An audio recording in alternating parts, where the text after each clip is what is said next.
দ্বিতীয় প্রশ্ন আমি একেবারেই করে নিই, যেহেতু দূরত্বর একটা সমস্যা আছে, সেটা হচ্ছে আপনি কালকেই ঘোষণা করেছেন যে আপনি মিমের সঙ্গে জোট করছেন।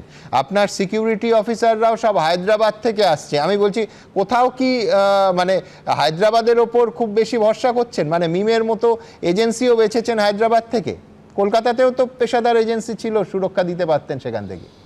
কলকাতার যারা ছিল তাদের যে কথাবার্তা বলা হয়েছিল গত দুদিনে, যখন আমাকে দিনের পর দিন আদার্স স্টেট থেকে জানে মেরে দেওয়ার হুমকি দেওয়া হচ্ছে, ডাইরেক্টলি আমাকে অনেক বাজে কথা বলা হচ্ছে এবং বলা হচ্ছে বাবরি মসজিদ তৈরি করার আগেই আমাকে পৃথিবী থেকে সরিয়ে দেওয়া হবে, এই ধরনের হুমকি দিচ্ছে, তখন আমাকে স্বাভাবিকভাবে আমার সিকিউরিটির প্রশ্নে, রাজ্য সরকারের যে 3 জন সিকিউরিটি আছে, তো সেই সিকিউরিটি এখনও উঠায়নি।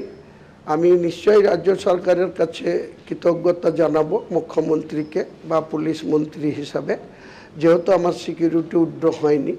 তাছাড়া এখানে আমাদের থেকে অনেক যাদেরকে কোনো টার্গেটেই নেই, একসময় জাকির হোসেন টার্গেট হয়েছিল, বেঁচে গিয়েছে প্রাণে, তার যে সিকিউরিটি বলয় আছে, খলিলুর রহমান এমপি তার যে সিকিউরিটি বলয় আছে, এমনকি কংগ্রেসের হলো। আমি বলছি, আমি শুনলাম যে আপনি কেন্দ্রীয় সরকারের কাছেও, সেন্ট্রাল ফোর্স চেয়ে, সেই সিকিউরিটি চেয়েও আজকে আবেদন করেছেন। আপনি কেন্দ্রীয় বাহিনী চেয়েও আবেদন করেছেন নিরাপত্তার জন্য? আছে, লাইভ থ্রেড আছে, তো সেই হিসাবে আমাকে আমার বেঁচে থাকতে হবে। উপরওয়ালা বাঁচাবে, উপরওয়ালা যদি আমাকে টেনে নেয় বা আমার ইন্তেকাল হয়, আমি হাসি মুখে সেই মৃত্যু বরণ করব। না, অবশ্যই আপনি সুস্থভাবে, আমরা প্রত্যেকে চাই আপনি সুস্থভাবে বেঁচে পড়তে থাকুন। কিন্তু আমার প্রশ্ন, হুমায়ুন, আপনি কি কেন্দ্রীয় সরকারের কাছেও আবেদন করেছেন সিকিউরিটির জন্য, সেন্ট্রাল ফোর্সের সিকিউরিটির জন্য? না, আবেদনে কোনো করিনি, মৌখিকভাবে বলা হয়েছিল, কিন্তু ওনারা বলেছে, কোনো একজন মুর্শিদাবাদ জেলার পুলিশ আধিকারিক বলেছে যে আইবি দিয়ে আপনার ব্যাপারটা দেখা হচ্ছে, আইবি যদি সঠিক রিপোর্ট থাকে তাহলে আপনার সিকিউরিটির ব্যবস্থা করা হবে।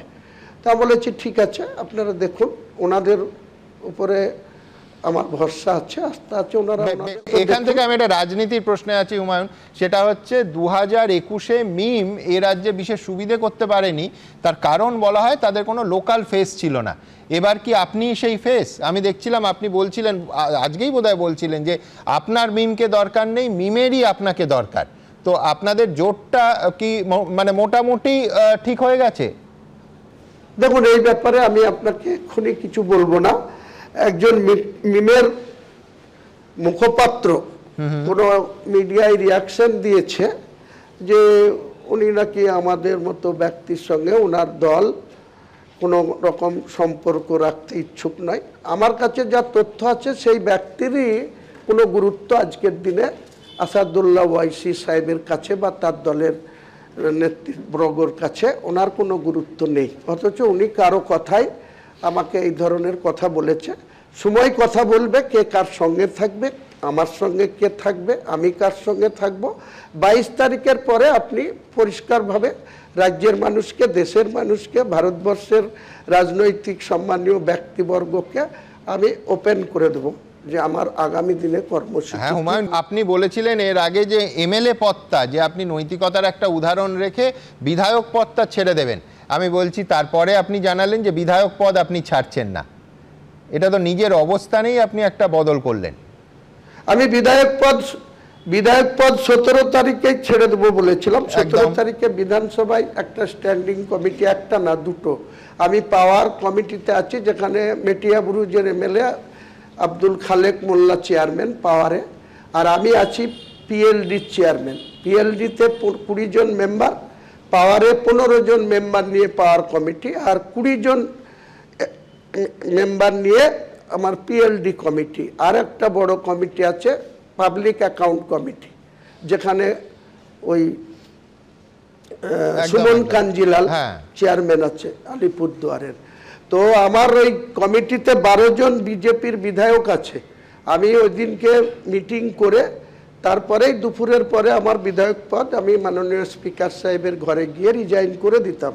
কিন্তু আমাকে যারা ভোট দিয়ে নির্বাচিত করেছে তারা আমাকে প্রবল আপত্তি জানাচ্ছে যে আমরা ইউসুফ পাঠানকে আপনার কথায় ভোট দিয়েছি, তাকে খুঁজে পায় না, তার কাছে একটা সার্টিফিকেট পায় না, একটা কোনো স্কলারশিপে সই করতে গেলে পায় না, আধার কার্ডের কোনো সংশোধন নাম ঠিক করতে গেলে পায় না, আপনি আমাদের সব কিছু করেন, তো এখন আপনি সাসপেন্ড হয়েছেন, তা কি হচ্ছে, আপনি বিধায়ক পদটা রাখেন, আপনি আগামী দিনে যখন আবার ভোটে দাঁড়াবেন তখন আবার অতএব 17 তারিখ আপনি বিধায়ক পদ ছাড়ছেন। আমি এবার সরাসরি আপাতত আমার শেষ প্রশ্ন করব আপনাকে, আপনার কাছে যেটা জানতে চাইবো সেটা হচ্ছে আপনাকে নিয়ে একটা বিচিত্র টানাটানি শুরু হয়েছে। তৃণমূল বলছে যে অবধারিতভাবে আপনার পেছনে বিজেপি রয়েছে, বিজেপি বলছে একেবারে এটা পুরো মক ফাইট হচ্ছে, আপনি তৃণমূলের হয়েই কাজ করছেন। কিন্তু একটা কথা আপনি মানবেন যে আপনি সফলভাবে দল করলে আর সেই দল যদি ভোটে ভালো ফল করে তাহলে সব থেকে লাভবান হবে বিজেপি, তার কারণ মুসলিম ভোট ভাগ হয়ে যাবে, মমতা বন্দ্যোপাধ্যায়ের মুসলিম ভোট ব্যাংকে ধাক্কা লাগবে। কিন্তু আমি উল্টো দিক থেকে আপনার কাছে আসব, যে মুসলমানরা বিজেপিকে হারাতে চায় তারা তৃণমূলকে ভোট না দিয়ে আপনার দলকে দেবে কেন? দেখুন, মুসলমানরা বিজেপিকে যেমন ক্ষমতায় আসতে দিতে চায় না, তেমনি আজকের দিনে মমতা ব্যানার্জিও বিজেপির থেকে কোনো অংশে তার যে চালচলন, তার যে কার্যকলাপ, তার যে রাজ্য সরকার ক্ষমতা পেয়ে যেভাবে জগন্নাথ মন্দির থেকে শুরু করে শিলিগুড়িতে মন্দির বানানো, বছর বছর মানে 10,000 দিয়ে শুরু করেছিল 2018 সালে, আজকে 2025 সালে এসে 1,10,000 করে দুর্গাপুজোর অনুদান, তারপরে কার্নিভাল করা, তারপরে অল যেভাবে তিনি হিন্দু তোষণ করে যাচ্ছেন, একদিকে শুভেন্দু অধিকারী হিন্দু হিন্দু, আবার মমতা ব্যানার্জি ঠিক এই শুভেন্দু অধিকারীদের কাউন্টার করতে গিয়ে শুধু হিন্দুত্ব চালাচ্ছে। তা আমার সোজা কথা এটা, কে কাকে ভোট দিবে, কে হারবে আর কে ক্ষমতায় চলে আসবে সেটা বাংলার মানুষ সিদ্ধান্ত নেবে ভোটের ইভিএম মেশিনে।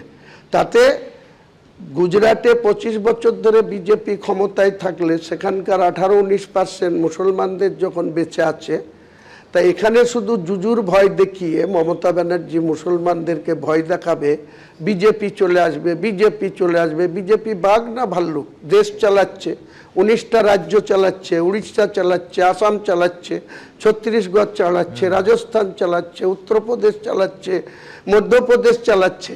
তা বিজেপি যদি বাংলাতে চলে আসে তার জন্য কি মুসলমানরা মরে যাবে? আমি মুসলমানদের হয়ে ব্যাটিং করব। আমি বলছি বাংলার মুখ্যমন্ত্রী যেই হোক আগামী দিনে, আমরা মুসলমানদের কাছে আপিল করব, আবেদন করব যে আপনারা বেশি বেশি করে মুসলমান এমএলএ নির্বাচিত করে বিধানসভায় পাঠান, আমি নিজে বিরোধী দলের নেতৃত্ব দেব এবং মুখ্যমন্ত্রী যিনি হন তার কাছে বাংলার সহ মুর্শিদাবাদের উন্নয়ন, মানে গোষ্ঠীগতভাবে আপনি কিং মেকার হতে চাইছেন। আমি বলছি খুব ইন্টারেস্টিং, তার কারণ আপনি তো এর আগে বলেই দিয়েছেন যে ডিরেক্ট বিজেপির মুখ্যমন্ত্রী এলে তাকে ওয়েলকাম করবেন। সরকারি দলের প্রতিনিধি প্রদীপ্ত মুখোপাধ্যায়কে আমি পোডিয়ামে যেতে বলবো, আপনি সঙ্গে থাকুন হুমায়ুন প্লিজ। এবিপি আনন্দ, এগিয়ে থাকে, এগিয়ে রাখে।